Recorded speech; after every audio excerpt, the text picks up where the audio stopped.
All right, so right here we are looking at a Buick Avenir, and this is a 2021. And I'll just step back and say I think this vehicle looks pretty good. It does look a little bulbous, but I was just looking at a 2021 Toyota Highlander, and I walked by this vehicle and I was like, wonder how this stacks up against that. So I'll make a little video about that. But just on its own merit, it looks luxurious, but then it looks kind of like a JX60 from Infiniti. So that's I'm getting those vibes, and then also kind of a minivan vibe. And so I've accused the Honda Pilot in the past of looking like a minivan in a video that I have not put out from 6 months ago. But anyway, we'll go ahead and take a look at this vehicle. I like the lines on it. This would be a good vehicle to have. Pretty safe looking, pretty modern looking. And new vehicles, like you see rounded edges, and then you see some roundness, and then you see some edges to kind of make it look more modern. This vehicle leans more towards a roundness, and it reminds me of older Nissan products that were a little bit more bulbous than this, but I think that helps with use of space and interior space. But we'll go ahead and hop in, and I love this chocolate brown interior. The doors are solid. This is soft touch. This is obviously plastic. I would prefer to have a metal accent here. But sitting in this seat is very comfortable. This feels like a modern vehicle. You have some lines and some swoopiness in the dashboard. It's not quite an Audi, but it'll work. This is damped. You don't have felt lining in here, but who cares about that? This display is not bad. I like the stop-start button being up here. You know, I think everything being closer to your line of sight, it's just a little bit better. The climate controls are down here. You have heated and ventilated seats. You have an aux port in here, charge ports, I think a SD card slot here. So maps for North America. So that's cool. You can probably order or upgrade that via your dealer, or maybe via Wi-Fi. I don't know. I like that you have your hazards here. So I like to get in vehicles where the driver and passenger can have good control, because a lot of times you might be driving alone, or if you're driving with somebody, it's good that they can kind of make adjustments and things so you don't have to take your eyes off the road. This is a wireless charging pad here, and it's grippy, so that's dope. This is a cool cup holder. This knob was borrowed from a BMW.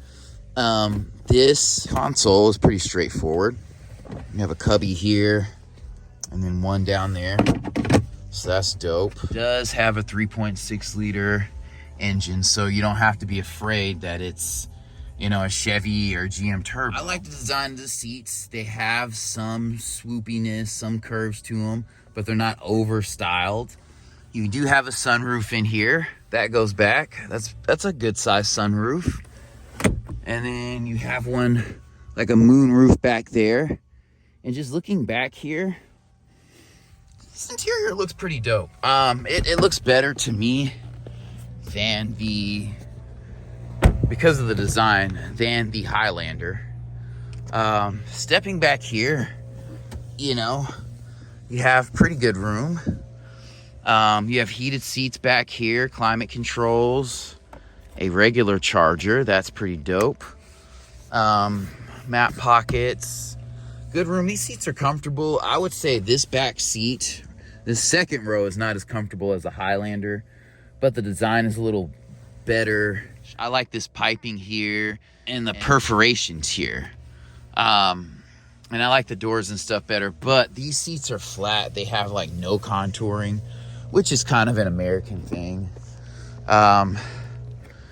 This is pretty interesting here. Wow, that takes a lot to kind of move this seat forward a bit. Wow, that took a little bit of force. You know, if I was 65, I would not be happy with that.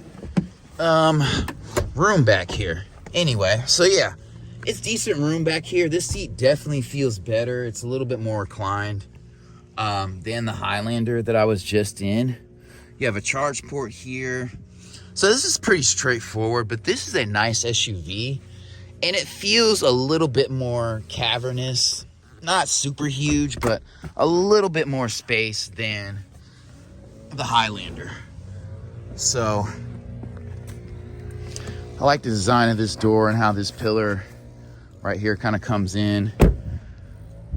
It just feels a little bit more solid than like smaller frames on doors of midsize SUVs. Obviously, you know, you have the automatic tailgate, and there is more room back here than the Highlander. And as you can see, this kind of bows out a little bit more with that bulbous design where, you know, the sides kind of bulge out a little bit, the back kind of bulges out. That gives you more space. It doesn't look as good a lot of times, but it's definitely more practical. And this SUV definitely looks bigger. It looks like it stands a little bit taller than the Highlander, and the roof line kind of comes up. So, and then you have like your parking brake here, headlight switches here, memory seats here. This is all pretty straightforward. Yeah, this is for the tailgate. That's pretty dope. 3/4 max. Okay, I like that. We're gonna take a look at the engine compartment. I will say I like the wheels on this vehicle. So these are 20-inch wheels. They don't look like 20s, but, and I love the grille on this vehicle. This headlight design could honestly be an Audi. It could be, it looks like either an Audi or an Infiniti. It really looks like an Infiniti. If you put an Infiniti badge on here, I'd swear it was a JX60. Yeah, this is a V6, a non-turbo V6, so I like that. Yeah, looks pretty typical. I'm not scared of that.